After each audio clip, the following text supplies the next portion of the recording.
Ku Sunday ewedde mu kisaawe ky'Ebuyikwe Bunnamwaro yakyusizza erinnya okutandika okuyitibwa Vipers Soccer Club. Director wa Vipers SC era nga ye President wa FUFA Lawrence Mulindwa yayanjulidde abazannyi omutendesi omuggya Ambrose Chimuka enzaalwa ya Nigeria ng'aweereddwa endagaano ya myaka 2. Kitwasobodde okuleeta coach on Ambrose okuva mu Nigeria okuba nga abeegattako tulabe nga twongera mu ttiimu ey'amaanyi n'okwongera okuyamba abaana bano ababa bayingidde mu ttiimu eno.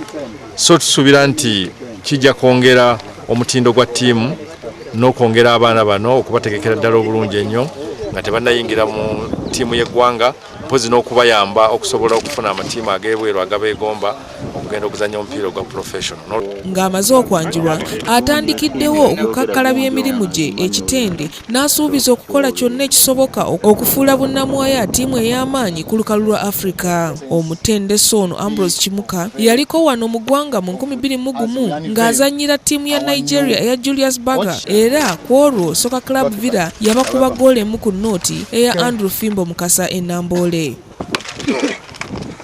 This is a tool. Once that tool is there, then of course you can't go wrong, isn't it? Yes.